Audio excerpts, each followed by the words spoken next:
Salut à toutes et à tous et bienvenue sur l'amour du maillot pour une nouvelle vidéo. Aujourd'hui, ambiance Coupe du Monde, encore une fois, on va parler des super beaux maillots qu'on n'aura pas vus à la Coupe du Monde cette année. Alors je vous régale d'un point de vue du décor et c'est tout à fait dans le thème puisque derrière moi j'ai mis un petit stock pro away de l'équipe de France 94, donc le maillot qui aurait dû être porté aux États-Unis et qui ne l'a pas été. Et cette vidéo c'est aussi l'occasion pour moi de vous présenter le maillot que je porte actuellement qui est le maillot away de l'équipe de France et c'est un stock pro. Ce maillot de base, j'en ai déjà parlé, je trouve l'inspiration très cool mais je trouvais qu'on en avait fait beaucoup. On va pas se mentir, plus je le regarde, plus je le porte, plus je le trouve vraiment super cool. Surtout en technologie pro, donc c'est une nouvelle technologie Aerofit. Et sur le maillot player ou sur le stock pro comme je le porte là, la technologie apporte des reflets un petit peu aux teintes vert pâle et vraiment ça ajoute un petit quelque chose. Le maillot en version player il est ultra confortable, la coupe est assez large donc c'est vraiment cool pour l'été et je trouve les finitions très sympas notamment au niveau des logos qui sont pas thermocollés même sur les versions pro mais qui sont brodés, donc c'est plus résistant, c'est plus solide. Le petit rappel tricolore sur les manches, moi je trouve que ça fait une touche vraiment sympa et quand on le voit de près, le bord des manches et le col ont un espèce de côté un peu rétro type les vieux cols en laine sur les maillots vintage. Bref, plus ça va, plus je kiffe ce maillot, j'aimerais mettre la main sur un stock pro domicile. Je suis content aussi de l'avoir trouvé pour un prix inférieur à un player boutique parce qu'il y a quelques stocks pro qui ont déjà fuité, alors me demandez pas pourquoi mais c'est sur des comptes basés en Belgique sur Vinted, mais ça se revend déjà pour des 300-400 euros. Donc j'aimerais le mettre en full config, trouver un joueur qui porte du XL en équipe de France. Je crois que Konaté porte du XL, réussir à trouver le flocage, à le poser, ou alors aller à la boutique Boulevard de Grenelle pour le poser. Et pour les patchs, ça va être un petit peu plus compliqué parce que Adidas a vraiment une exclue en plus de quelques boutiques triées sur le volet, mais qui n'ont le droit de poser les patchs de la Coupe du Monde que sur des maillots Adidas. Donc il faudra attendre que ça fuite pour trouver des patchs officiels. Mon but serait de faire une full config, notamment parce que je trouve que le flocage remplit bien le maillot et lui apporte une petite touche bien sympa. Et ça, j'en parle dans ma vidéo sur les flocages qui font tout, qui devrait sortir bientôt. Et donc cette petite présentation m'amène naturellement au super beau maillot qu'on ne voit pas sur cette Coupe du Monde 2026. Avant de commencer, comme d'habitude, on like, on partage, on s'abonne, on pousse la vidéo, c'est hyper important. Alors, on va pas se mentir et vous allez le comprendre, Adidas est en domination totale sur cette vidéo, donc plutôt que de faire un classement par marque comme j'ai l'habitude de faire, ça n'aurait pas trop de sens et ce serait pas très organique. J'ai préféré organiser la vidéo par continent ou plutôt par confédération. Pour connaître tous mes avis sur les maillots de la Coupe du Monde, vous avez mon bilan sur ce qu'ont fait Nike, Adidas et Puma, mais vous avez aussi ma très longue vidéo, ma Coupe du Monde des maillots faite en collaboration avec Scipion. Donc si vous ne l'avez pas vu, je vous invite à aller la voir. Ça c'est pour connaître mes avis sur les maillots de la Coupe du Monde. Et donc on va parler des maillots qui n'y étaient pas. On va commencer par la zone UEFA évidemment. Et on va commencer plutôt par une mention honorable. Pas un maillot qui casse forcément des briques, mais un maillot assez sympa, le maillot Hummel du Danemark. En fait, ce maillot-là, déjà, je le trouve assez simple. J'aime bien l'alignement vertical des logos. Le col aussi, c'est le col qu'on avait vu sur le maillot de la Roma, je crois, en 2023, quand Adidas était arrivé. Ça, c'était vraiment cool. Et ce que j'aime surtout sur ce maillot, c'est plus le fait que enfin Hummel n'a pas fait un énième clin d'œil au maillot de 86 ou un énième clin d'œil au maillot de 92. On va pas se mentir, les frérots, ça fait 40 ans qu'ils graillent là-dessus. C'était quand même assez cool de les voir explorer d'autres territoires. Mais bon,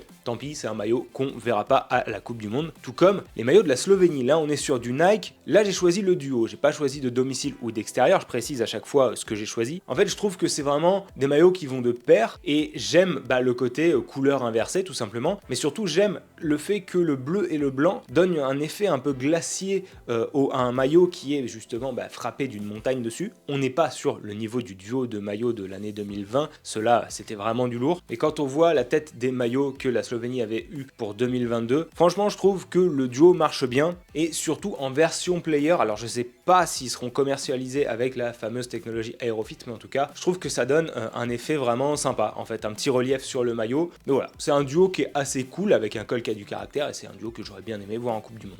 Allez, place à Adidas, sans plus attendre, parce que ça va être du lourd. Et pour une fois, j'ai pas mis un maillot extérieur, mais je commence par un maillot domicile, le maillot domicile du Pays de Galles. Des maillots domicile, il y en aura pas beaucoup, et celui-ci, je trouve qu'il fait partie des plus beaux maillots domicile réalisés par Adidas. On a beaucoup mis en avant les maillots extérieurs, et je vais encore le faire aujourd'hui. Mais en fait, j'aime trop cette bande centrale qui est là pour rappeler, entre guillemets, l'esprit du Pays de Galles. Voilà, c'est un hommage au drapeau. Encore une fois, moi je suis très friand de l'alignement des logos en plein centre, je trouve ça trop cool. Alors oui, les gros grosses bandes Adidas sur les manches sont assez vilaines. J'en ai pas parlé en vidéo, mais à culpa, c'est vrai que je trouve ça moche aussi. Beaucoup de gens sont venus me le dire en commentaire, je suis totalement d'accord, c'est juste quelque chose que j'avais oublié de mentionner. Alors attention, c'est pas une nouveauté, par contre je sais que par le passé, notamment sur des maillots du Brésil, on retrouve ces bandes épaisses. Là je vous parle, c'était dans les années 70 je crois, et c'est malheureusement le credo qu'a emprunté Adidas sur tous les maillots domicile. On n'a pas ça sur les maillots extérieurs, mais sur les maillots domicile, les grosses bandes épaisses, ça vient un petit peu gâcher. Mais sinon avec le col V qui rappelle aussi la bande, voilà, pour moi c'est une réussite de A à Z. On part ensuite sur un maillot extérieur, le maillot de l'Italie. Alors l'Italie a déjà un maillot domicile assez réussi, hein, avec des lauriers qui renvoient vraiment au patrimoine un peu romain, mais le away il passe vraiment dans une autre dimension, notamment grâce au logo vintage, le trefoil, mais aussi un motif croisé qui s'inspire de la culture de la haute couture italienne. Le rappel Azzurro est vachement bien placé je trouve, puisque c'est pas un bleu pétant mais un bleu marine, donc on a vraiment ce petit côté élégant, et on a un petit rappel doré alors qui rend un peu crème sur les manches. Je pense que c'est une façon subtile de rendre hommage au titre de champion du monde 2006, ça fait 20 ans déjà, c'est une réussite, tout comme le maillot extérieur de l'Ukraine.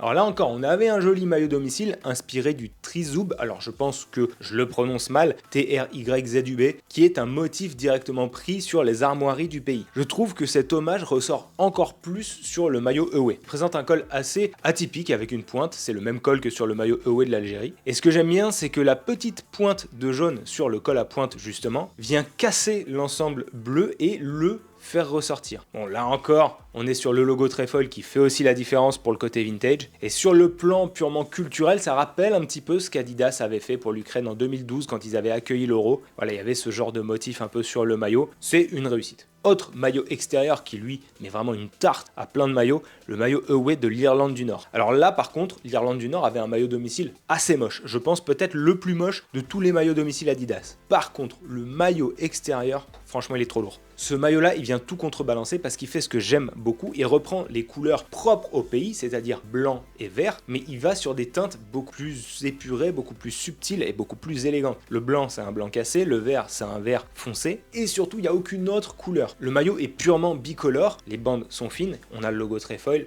ça marche super bien. Et on a un gros aspect vintage qui est renforcé par le col croisé mais aussi les petites bandes en diagonale. On passe ensuite à la graisse, on reste encore chez Adidas sur le maillot away. Alors là le maillot domicile est basique, assez neutre. Par contre le design du maillot extérieur je l'aime trop, pourquoi? Parce que il me perd un peu mais il me fait kiffer, je sais pas si j'ai affaire à un maillot moderne ou à un maillot rétro. En fait il reprend les bandes du drapeau avec cette espèce de dégradé inversé de couleurs. Malherbe avait eu ça une année je crois en 2020-2021 sauf que c'était assez moche, là c'est très bien réussi et on a un col rond ras de cou qui rappelle un peu des maillots Adidas des années 70-80, ça c'est vraiment trop beau aussi. Et la cerise sur le gâteau, évidemment ça c'est pour les puristes, pour les gens qui vont au pays et qui ramènent le maillot, c'est le flocage en alphabet grec, ça franchement la touche, ça tue, c'est trop beau, c'est comme si vous allez dans un pays de l'Est et que vous pouvez ramener un flocage en cyrillique, ça donne toujours une touche un petit peu plus locale, ça renforce l'aspect culturel du maillot. Adidas a très bien servi la Grèce sur ce maillot extérieur. Allez, avant de passer aux autres continents, petite pause fraîcheur, et qui dit pause fraîcheur dit Oli. Oli c'est des boissons en poudre qui viennent révolutionner les soft drinks. Oli ne remplace évidemment pas l'eau mais c'est une alternative plus saine au soda classique. Chez Oli vous avez trois gammes, la gamme hydratation, ça c'est top quand vous faites des efforts physiques ou pour les fortes chaleurs. Vous avez la gamme énergie à base de New Caf qui est une caféine qui se diffuse plus lentement, et vous avez la gamme Iced Tea pour des boissons plus gourmandes. Dans la gamme énergie, il y a un parfum que j'aime bien, c'est le parfum pêche, et comme vous pouvez le voir, je vous mens pas, le pot il a bien mangé, mais mon chouchou, mon parfum préféré vraiment surtout, que ce soit hiver comme été, c'est le parfum noix de coco. C'est la gamme hydratation et c'est justement ce qu'on va se faire là. Mon shaker était déjà prêt, je secoue.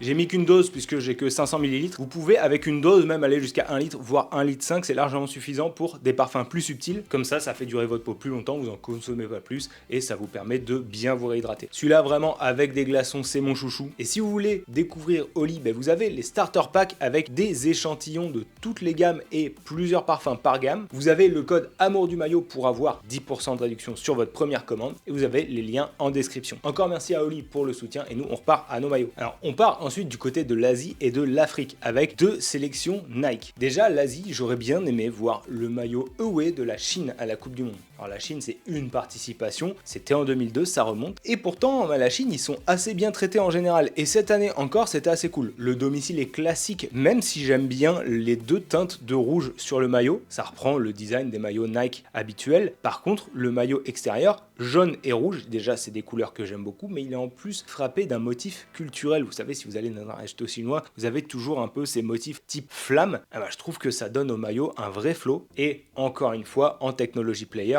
ça rend vachement bien. Mais s'il y a bien un maillot qui pète chez Nike cette année, on reste un peu sur l'ambiance flamme, c'est le maillot domicile du Nigeria encore une fois. Alors de tout ce que Nike a fait pour le Nigeria depuis 2018, c'est pas forcément le plus beau maillot. Et par exemple le maillot extérieur, bon les flammes, je trouve ça un petit peu kitsch, ça rappelle un peu les flammes du maillot de la Belgique en 2022. Par contre le maillot domicile, écoutez, je sais pas pourquoi, d'habitude c'est pas du tout moi la cible sur ces maillots là, mais celui-ci je trouve qu'il rend vachement bien. En fait c'est un petit peu comme si le Nigeria était l'exception qui confirme la règle. Ce maillot là quand je le vois, le design, les petits points sur le maillot, ça me donne des vibes un petit peu des Nike TN de l'époque où j'étais au collège. Je le trouve frais, j'aime beaucoup les contrastes de vert, et en fait sans avoir d'explication forcément très rationnelle, j'aime bien les vibes de ce maillot. Après l'AFC, après la CAF, après l'UEFA, on a la CONMEBOL, l'Amérique du Sud. Et en Amérique du Sud, il y a deux sélections qui se distinguent, encore une fois, deux sélections Adidas, deux sélections qui ont un maillot extérieur bien cool. On a d'abord le Venezuela. Le Venezuela, on a un maillot domicile assez classique, typique de ce qu'on attend sur un maillot du Venezuela. Mais celui qui se distingue, c'est le maillot extérieur, qui sur une teinte blanc-crème rappelle les couleurs du drapeau sur tous les logos, que ce soit les bandes, le trefoil ou le logo du Venezuela qui reprend le logo qui était utilisé de 61 à 67. C'est simple, c'est efficace et surtout c'est hyper exotique parce que c'est pas trop le genre de choses qu'on voit habituellement. Mais là encore, ce qui fait la différence sur ce maillot, c'est le flocage. Le flocage doré, je suis désolé, mais ça marche de fou.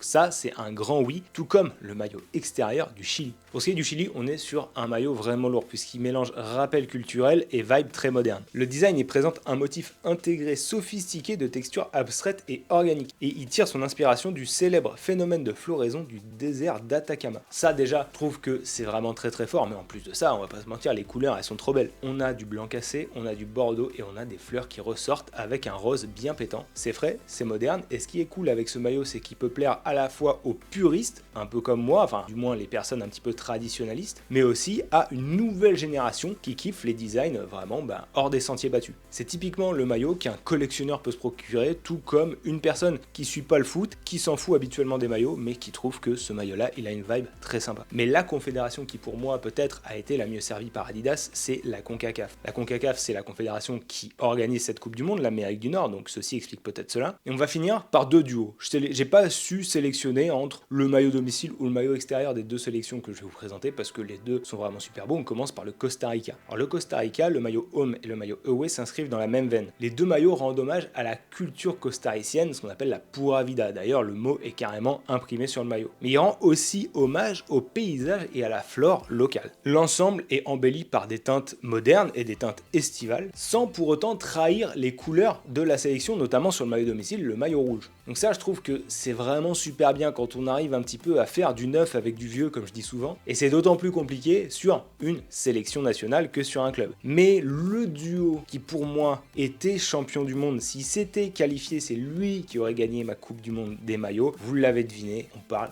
de la Jamaïque. La Jamaïque qui m'a un petit peu crevé le cœur quand ils ont perdu le barrage contre la RDC, c'était pas le fait que la Jamaïque soit pas qualifiée, c'était le fait qu'on verra pas ces superbes maillots à la Coupe du Monde. Honnêtement, les maillots de la Jamaïque cette année, il se passe de commentaires. Les deux rendent hommage à la culture musicale du pays, notamment via Bob Marley, qui est explicitement nommé sur les maillots. Ça fait déjà plus de 6 ans que la Jamaïque a des beaux maillots, depuis l'arrivée d'Umbro en 2020, donc ça avait commencé doucement, mais déjà c'était propre. Et puis, année après année, saison après saison, maillot après maillot, ils ont vraiment passé un cap à chaque fois. On n'est pas encore sur les vibes du maillot 98 Kappa, et encore, je pense qu'en vrai de vrai, si on arrive à être objectif, ils sont au moins aussi bien. C'est juste que les Kappa, c'était les premiers, c'était la première Coupe du Monde de la Jamaïque, donc forcément, on a un petit affect avec ces maillots-là. Et puis, ils étaient objectivement très beaux, on va pas se mentir. Mais là, le duo d'Adidas, franchement, il est super solide. Les deux maillots sont réussis, tout simplement. Les couleurs, les motifs, les renvois culturels à Bob Marley, tout est une réussite. Donc, le thème global, c'est Football is Freedom. Et on sait que Bob Marley était un fanatique de football. Sur le maillot domicile, on a un rappel du drapeau drapeau à l'horizontale. Et les motifs qui forment ce maillot sont des motifs répétitifs qui sont un hommage au crochet qui permettait de fabriquer les chapeaux que portait Bob Marley. Sur l'extérieur, le renvoi culturel est un peu plus évident. On a un imprimé qui est fait de cercles et de zigzags qui représentent respectivement les disques et les sound waves. Donc on a sur ces deux maillots une vraie célébration de la musique reggae pour laquelle l'île de la Jamaïque est connue du monde entier. Voilà, j'espère que cette petite vidéo vous a plu. Certainement la dernière de la Coupe du Monde, on va pas se mentir, mais il y a pas mal d'autres vidéos qui sont déjà tournées et qui devraient arriver. Si ça vous a plu, dites-le moi en commentaire, dites-moi quel maillot vous avez préféré, s'il y a des maillots que j'ai oubliés, quel est votre maillot préféré de la Coupe du Monde, tout simplement. Si vous avez déjà acheté des maillots pour cette Coupe du Monde, ça m'intéresse aussi. Si vous avez plus player ou boutique, ce qui est cool avec la plupart des maillots que j'ai montré aujourd'hui, même sur les sélections mineures, c'est qu'elles ont le droit à la technologie pro et ça c'est cool. En attendant, on like, on partage, on booste encore une fois et nous on se redit à très vite pour reparler de maillots. Ciao!